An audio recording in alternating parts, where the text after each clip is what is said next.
Hey guys, so today we thought something would be fun to do for you all. In the 1990s, the psychologist Aron created a list of 36 questions which are structured in increasing intimacy that if you ask to a potential partner and you listen to each other's answers, then stare intently in each other's eyes for a couple minutes, you cannot help but falling in love with one another. So we thought it'd be fun today for me and my beloved husband to share those 36 questions with you all and see how we respond to them. Also, all three of our furry children are partaking in this. They are all rolling around us, so they will also be giving their answers about how they feel. Ready? Yes. Okay, so question 1. Given the choice of anyone in the world, whom would you want as a dinner guest? Besides you? Okay. I would say, dead or alive? Mm-hmm. I would say Martin Luther King. One of your personal heroes. Yes. And I think that's what made me pause a little bit, is they sometimes say, never meet your heroes. Yeah. But there's just such a resonance with him and that spirit and what he did and what he left behind, and his activism and his spirituality and his forward thinking and his poetic skills and his just overall presence is somebody I just think I would be in awe of. Yeah, totally. To be in the presence. So for me, I go with someone I don't think I've ever said before, which is Albert Einstein. And part of the reason I'm saying that is I think I've recently come to appreciate that he wasn't just a great physicist and mathematician and watchmaker, but he was also a brilliant philosopher. Like, some of the things that he perceived about life and mortality, and I'm so appreciative of the fact that at the end of his life he was dying and they offered medical interventions that could save him and prolong his life, and he was like, I think it's one of the most barbaric things we can do is try to artificially extend our life past the time we're supposed to be on this planet. And so I would just be curious to hear more about his philosophy, because I feel like that's something we don't give him a lot of credit for. I like it. Question 2. Would you like to be famous? In what way? Well, we've recently loved watching the TV show Marvelous Mrs. Maisel, and one of the things they say in this that I think resonated for both of us was, I just don't want to be insignificant. And I think that's a really great way to put it, which is, I want to feel like I've contributed something of value, that I've impacted humanity for the better in some way, that I left this place a better place that I found it, and that I was treated with some regard of competency and respect, and that I've achieved something that made these years on this planet feel worthwhile. Yeah, I would have to say something similar. And I think a lot of things keep swirling in my head, because I think our desire to be famous is our desire for immortality, right? And so there is this toggle between, if I can't physically live forever, my memory and my impact will. And so I would have to say, rather than being famous, and if famous was part of it, but just having an impact in the world, a positive impact in the world and on other people. That's how I would like to leave this planet and be a contributor to the ongoing human narrative. Was that, but that goes back to my life was significant, right? And I define significance by how I positively impacted other people. I love it. All right, question 3. Before making a telephone call, do you ever rehearse what you're going to say and why? No, I don't think I do that ever. I mean, if I have to call and have a really difficult and uncomfortable conversation with someone, which fortunately doesn't really happen much, no, I really just generally try to stay in a place of openness and compassion and connection, and what comes. I will say that sometimes I do that for work, because I want to have my purpose in line and kind of my ask, and don't want to take up too much time, and want to know kind of what I want to get out of it. But I will say, when I was younger, and you've commented on this before, I would rehearse my voice. Mm. Because I would get a lot of feedback when I was younger about sounding feminine or sounding like my mom. And this was past the, like, you sound like your mom age. It was like high school. Yeah. And so I would practice the way I was going to say something. Yeah. And I hated that. Yeah, you've gotten better at that, but I remember I would hear him answer the phone and be like, hello. Hello? Would drop a register, yeah. Yeah. I love your voice. So, what would constitute a perfect day for you? Well, it would involve getting to spend the entire day with you. So wake up, meditate, and have a very quiet meditation that was very peaceful. And then go make love with you. And then go walk the dogs in its beautiful weather. And then go for brunch. And even though we had a really big brunch, we're still comfortable to go to the gym and work out. And then go have a picnic out in the park, because we like to eat a lot. And then spend some time reading in the afternoon. My husband isn't a huge reader, so trying to get him to say, let's sit around and read is a big task. And then maybe doing like an art project together of some kind, like painting, coloring, drawing, making a collage. You love collages. Then go out for a nice early dinner and go either to a play or a movie, and then go have a snack because there needs to be more food, and then go home and either make love to you again or just cuddle and fall asleep in your arms. So I would have to say it would definitely be with you, my favorite person. I would say it would be a beautiful, cool morning. I think we both like temperate temperature. He lived in LA for a decade. Yes, and it would be waking up close to the ocean. Mm. Something I love to do is to wake up to the sound of water. And it would be a natural awakening, so no alarm clocks, just something that we wake up to. Coffee right away, but like that lovely, creamy, tasty coffee. I got him an espresso machine this year for that reason. Yes. And we would go and work out first, or what would better, we'd take a walk on the beach. And then maybe after the walk, we'd have like a juice or something, and then we would go work out. I like to work out before eating. He likes to eat before working out. And then afterwards, we would have a lovely breakfast. And then more walking, because I like to walk after. And during our walks, obviously, we would, wax about philosophical things. And then we would take a nap and make love. I like naps. And then we would wake up and have lunch, and I would have wine with lunch and something yummy.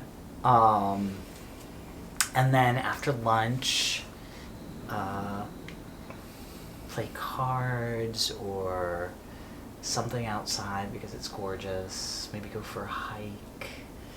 And then have a snack with some scotch, some cheese, and some meat, and some nuts.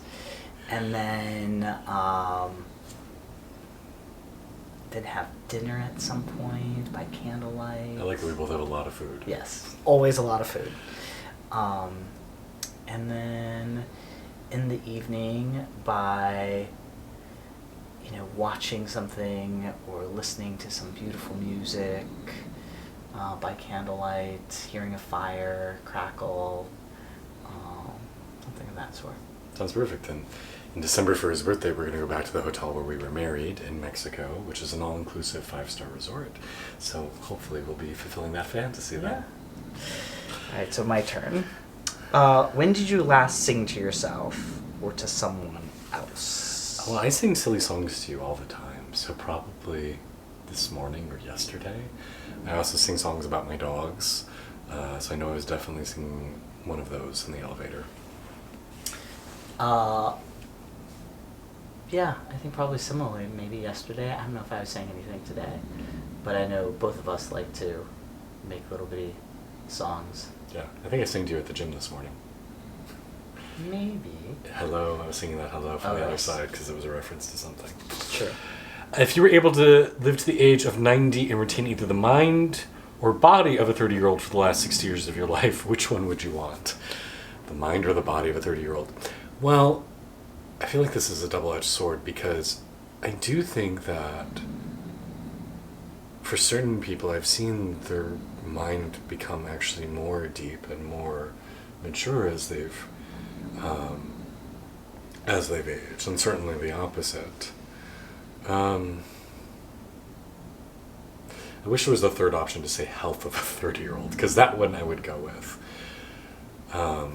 So I guess that would fall under body, maybe? I don't know, it could be both. I would just say I would want the health of a 30-year-old, because I think that's the main thing about growing old is just wanting to live well through those decades.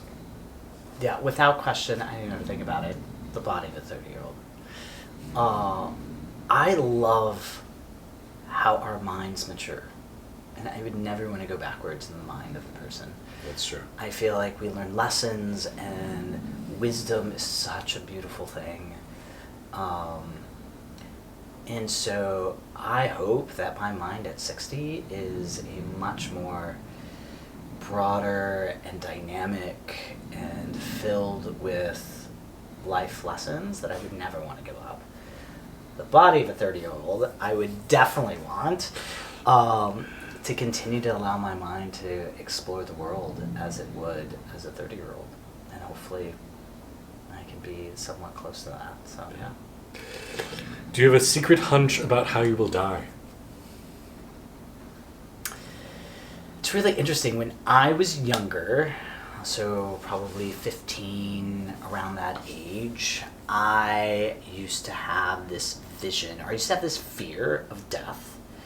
And it used to be someone breaking into the house and hurting me, killing me, or something of that sort. And I would have these nightmares every now and then. And then I had this dream, or not dream, it wasn't like it was a wakeful kind of feeling, that I would die for a cause that I felt passionate about. A martyr stuff. Yeah, like a martyr type death, and that I would be at peace at the time of that death. And I don't know if it's too much transference to Martin Luther King, because I feel like that was a big thing. You know, they talk about him kind of giving a speech about his death right before he died. Sure. And so I don't know if there's just a lot of, desire to be in that place in life, but ever since that, I kind of ridded myself of a fear of death and just felt like, oh, I will be okay when the time comes to die, and when I do, it will be purposeful.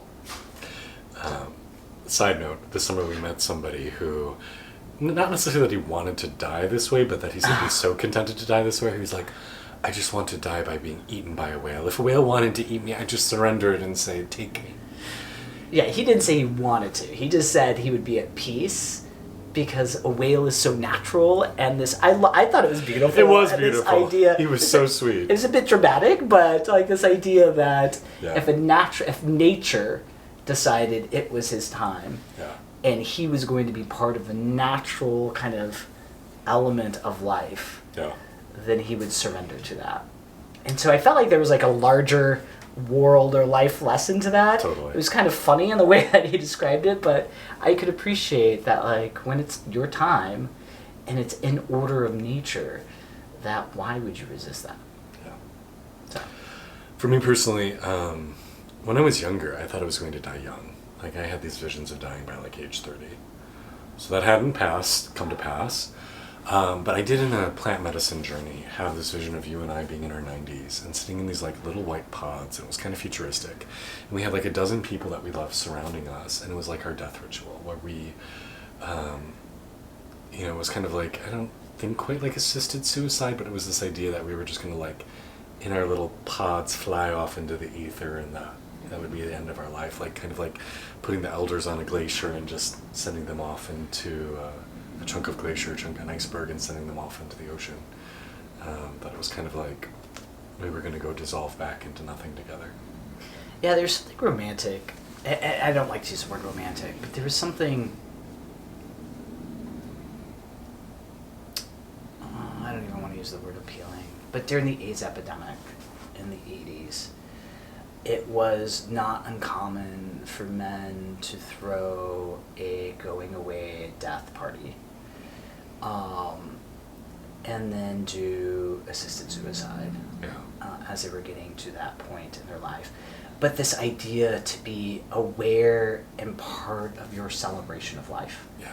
And I think they actually may even call that a celebration of life. Yeah. Yeah, we have a family member right now she's only in her 60s, maybe 70, but she's losing her mind. And I was just reflecting on how if I were in that situation, I would say, okay, when I know I'm getting to the point where the things that matter to me are going, let's have like a really big party with the people that I love, and then send me off. Hopefully we won't be in that position. Right. Let's see. I think that one's you. Number 8. Number 8. Name 3 things you and your partner appear to have in common. Well, that's easy. Our love for philosophy, our love for spirituality, maybe that's the same thing, our love of eating, and appreciating the kindness of other people. That's beautiful. 3 things we have in common. Big hearts, big smiles, and that when both of us are in a really beautiful place, we light up the room. We both glow. All right. For what in your life do you feel most grateful? That one's easy for me. Yeah, that's hard. And I think there are 2 things that come to mind and that rise up at the same time, and I would say my health and you. Yeah, you. That's my answer. I never grew up fantasizing about partnership or thinking that. I was kind of more the person who was like, you're an independent person, your partner shouldn't affect you that much. And to be in this amazing connection, yeah, hands down. 10. If you could change anything about the way you were raised, what would it be? Oh, this is a hard question for us. And my family sometimes watches this channel. I think your family sometimes does too, or at least they used to. So I'm be cognizant of that as I answer, because the thing that came to mind, I'm not going to say. I think I probably speak on both of our behalfs when I say to be in a household where our parents were taking more responsibility for their emotional and psychological well-being. Yeah, I would say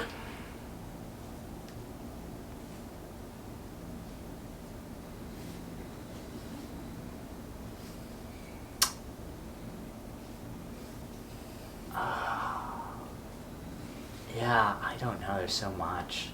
I mean, the first thing that I think about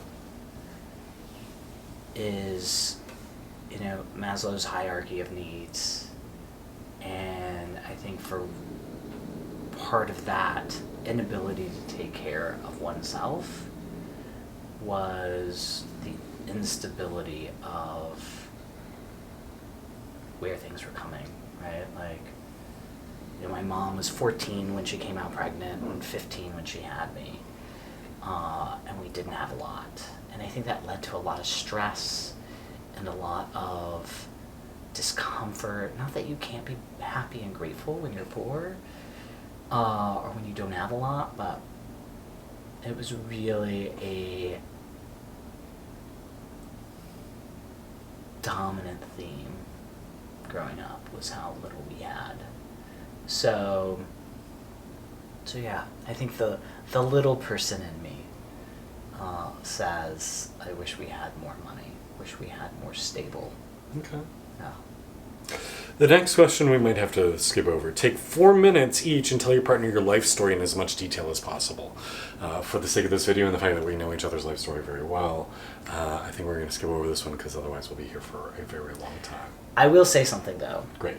Even when you do know someone a long time, it is really interesting to hear what part of their story they would highlight if only given 4 minutes. And today, because I think if you ask someone that last year or next year, they may highlight different parts of their story. This afternoon. So I think it is a good exercise, when given more time, is to do a stopwatch, 4 minutes Go. you have to tell your life story. So. Cool. I'm born. I lived. I'm here today. Yes. All right, so we'll go on to the next one. If you could wake up tomorrow having gained any one quality or ability, what would it be? I'm assuming this is realistic and not like flying, which would be my first choice, because that would be awesome. And we both have such vivid dreams about flying. Do you want to go first? Sure. This has always been something for me, so it would manifest differently. If it was real and not a fantasy, it would be some element of the ability to heal. And that's like ever since I was young and thought if I could have a superpower, what would it be? It would be to heal. And every aspect of what I wanted to do in life was part of a healing journey. So even if that's psychologically, if that's physically, if that was, I do think there are some people like therapists or priests who have just this immense ability to see your soul, hold it, and be part of a healing journey. And what a gift that is, because not everyone has that gift. Totally. So even if it was that, or to be like an amazing doctor, or if it was whatever it would be, the quality would be a healing one. Yeah, I think that kind of comes up for me, and this kind of is superpowery, but also kind of not, because I think there are people who kind of have a strong intuition about this, is the ability to see the truth in any situation. That whenever somebody talks to you, understand what's really going on here. Are what they saying to me not only factual, but is this really the thing that's important to them? Are they being honest with me and with themselves? And to be able to see the root cause of what's truly going on in the depths would be an amazing skill. And I think tied to healing. Yeah, we call that discernment. The power of discernment. To be able to discern truth. So. If a crystal ball could tell you the truth about yourself, your life, the future, or anything else, what would you want to know? Are we going on to set 2? Yeah, we got time. It's only been 23 minutes. Let's keep going. All right. We were talking about breaking this up into 3 parts.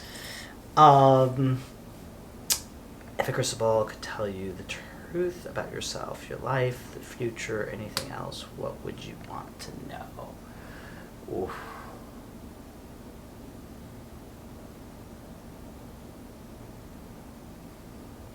I got mine. In response to my last answer, I'd like to know when I'm being dishonest with myself. I think it's one of the things I've come to appreciate as I've gotten older, is how we can lie to ourselves and not even realize it, or how we can flip the story and how we can be covering something deeper and just be totally unaware. Like the fact that I blocked from myself the awareness that I was gay because I didn't want to believe it. I would say my purpose in life. To love me? Yeah, if I had a crystal ball and I could find out anything about my life or what it is, what's my purpose? If there's something that you've dreamed of doing for a long time, why haven't you done it? There's a few goals I have that I haven't accomplished yet. But it's more of I haven't done it because the time hasn't been right and things haven't matured yet. Like there's still saplings growing. But honestly, I feel very contented with my life and what I've done and achieved and how I've grown. So I'm good. Yeah, I would say creating space, a retreat center of some sort. Right. It doesn't have to be a retreat or whatever. And why haven't I done it? I think part of the reason of what you said, but I could also see the argument that no one will ever be fully ready. right? But we're working towards it for us. Yeah, but we could drop everything and do it tomorrow. Maybe. So, yeah, I feel like, oh, I need more of this or that until I'm ready. And I do realize there's got to come a point where you just jump. So, what is the greatest accomplishment of your life? Marrying you. I was going to say the same thing, marrying you. And I did a video on this topic, and some people complained like that's pathetic. But, you know, you look at people like Ruth Bader Ginsburg who've accomplished so much in their life, and they say the greatest accomplishment is their marriage to their partner, because it has been by far the most nourishing and the most rewarding thing I've ever done, continuously, because worldly accomplishments fade. Like, yeah, I've written 2 books, but they don't daily impact me. I don't even remember doing it at this point. Like, it's no longer part of my story, whereas what accomplishment of being in a relationship with you lives and breathes and meets me every day and changes me every day. Yeah, we were having this conversation last night as we were walking, and this realization that the I do in marriage is the beginning of the journey. Yeah.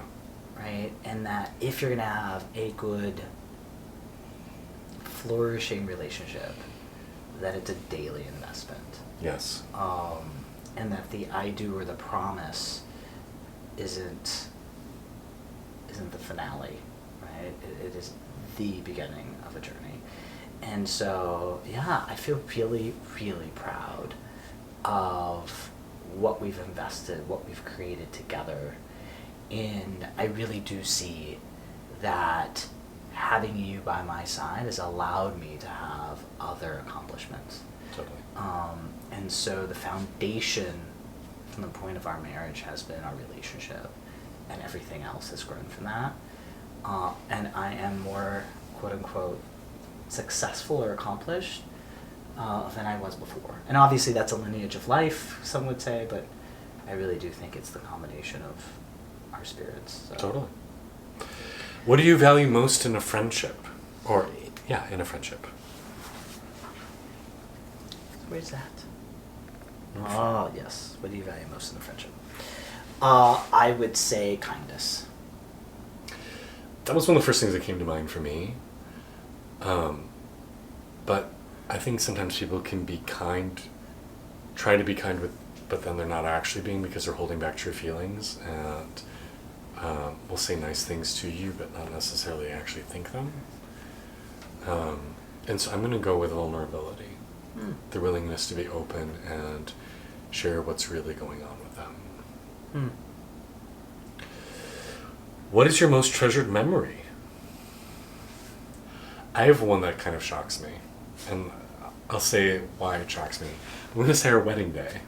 And the reason I said that is when we were experiencing our wedding day, we were like, this is kind of like a non-event. Like, it's funny that we have this whole rigmarole about getting married, but really, you know, there's been so many important moments, and this is for everybody else, this isn't for us. But what it's come to signify for me in the subsequent years is really, it sounds cheesy, but the vow we made to each other. And I don't mean that through our marriage vows, but I mean the fact that we've come to appreciate since then that there was this moment of 2 becoming one and our souls joining, and how we really feel like an extension of each other. And I feel like that really solidified that morning when we got married at sunrise. So when you asked that question, something popped in my head, and I do think these questions are great too, because we've already done this before. Yeah.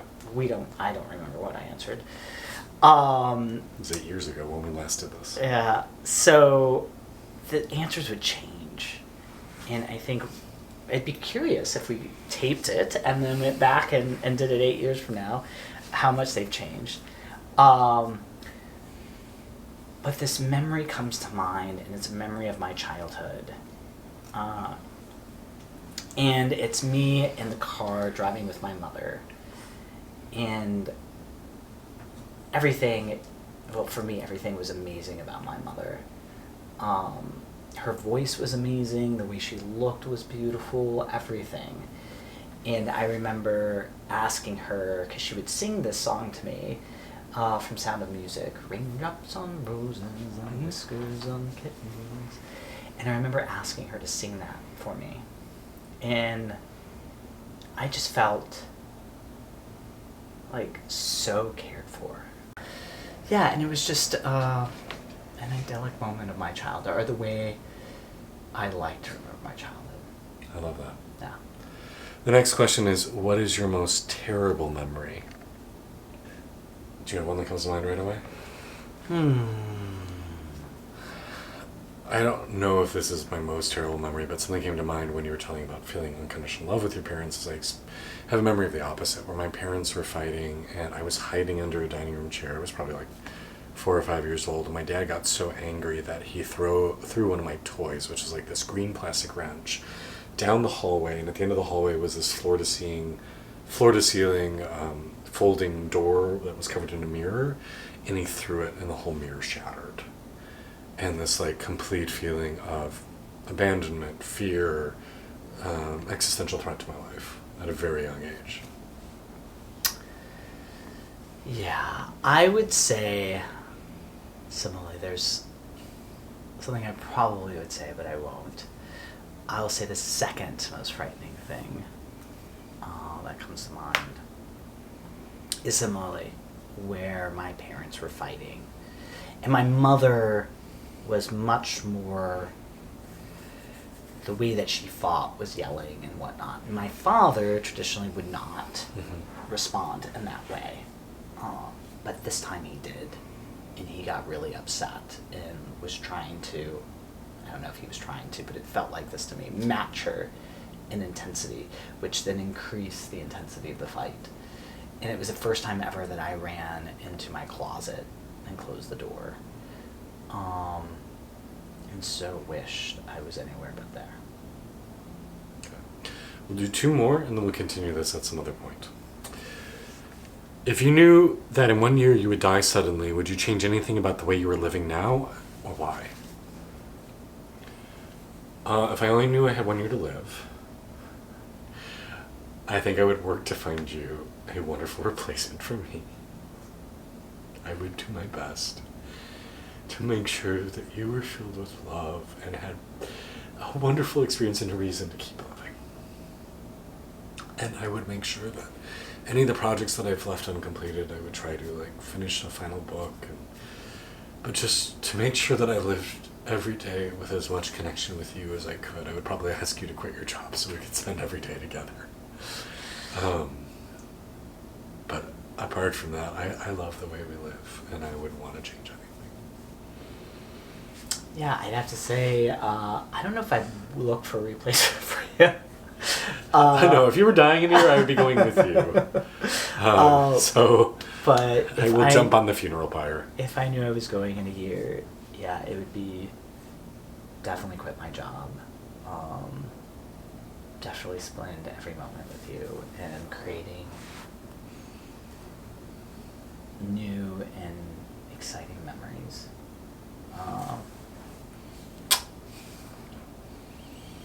Yeah, but it would be